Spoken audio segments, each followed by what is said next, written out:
Здравствуйте! Вы смотрите программу «Актуальное интервью», в студии Надежда Саханская. В первом полугодии этого года в республике добыли более 19 миллионов тонн угля, что на 38% больше, чем в прошлом году.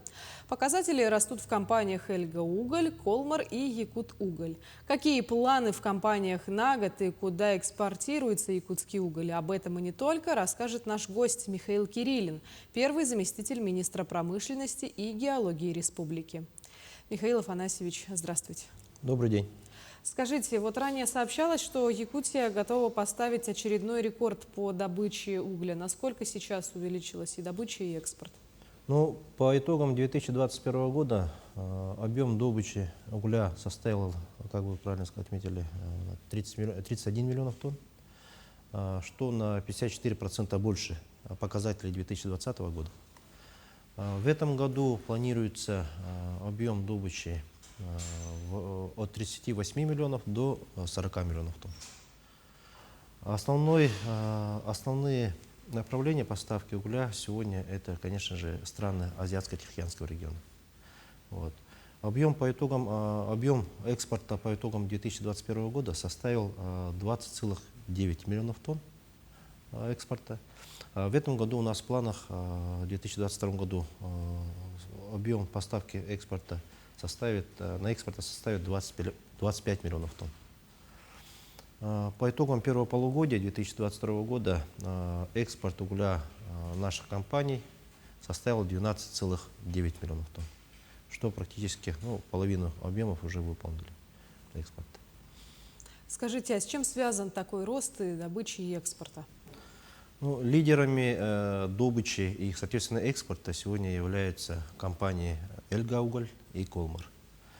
В прошлом году развитие Эльгинского угольного комплекса позволило выйти на проектную мощность. То есть сегодня компания ежемесячно добывает 1,5 миллиона тонн ежемесячно. Также компания увеличила свою провозную способность в прошлом году. Это участок железной дороги Эльга-Улак, на 50% увеличить провозную способность. Соответственно, появилась возможность поставки больше угля на экспорт. И сегодня компания, также «Эльга-Уголь», рассматривается вопрос разработки проектно-сметной документации и последующего строительства железной дороги до Тихого океана.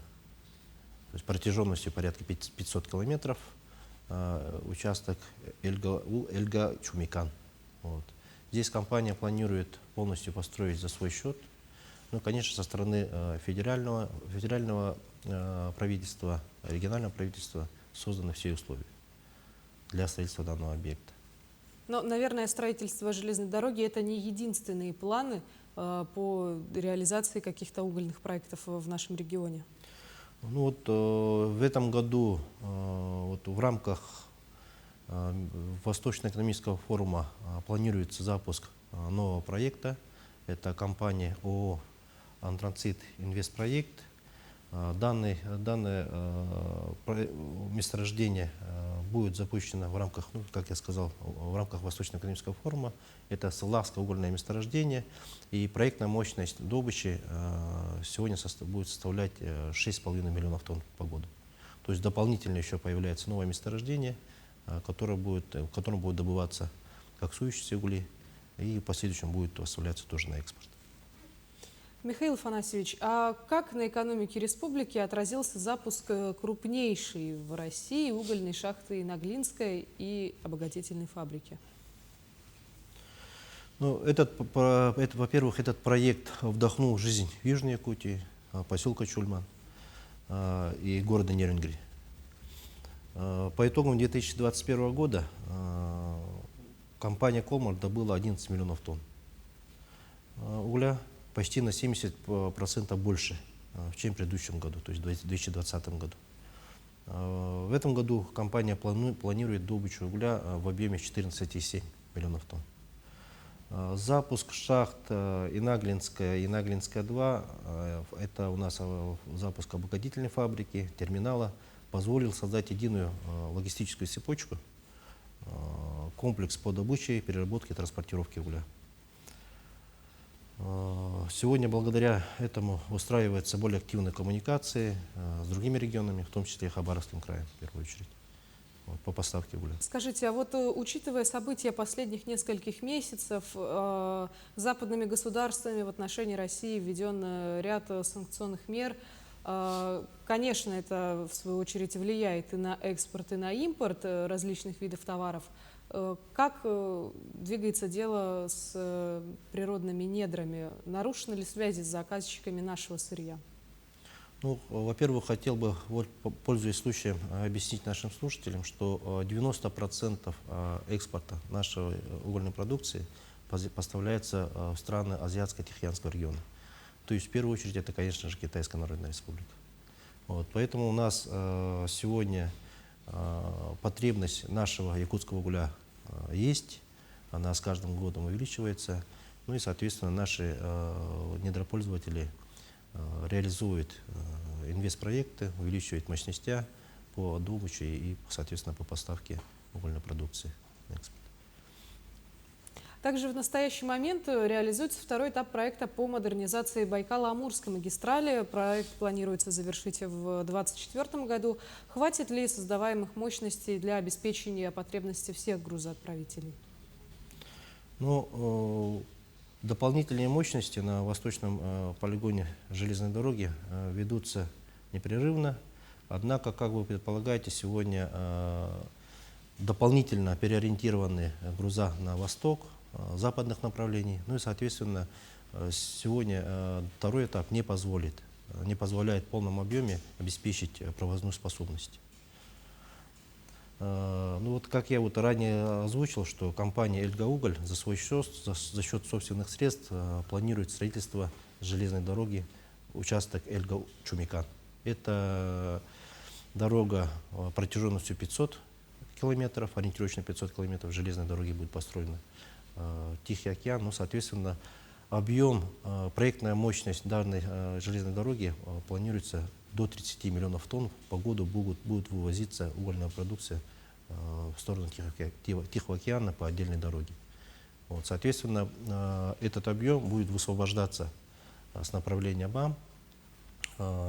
Поэтому, я думаю, в будущем «Эльгауголь», компания «Эльгауголь» будет еще увеличивать и мощности добычи, ну и, соответственно, инвестиционные направления по Эльгинскому угольному комплексу.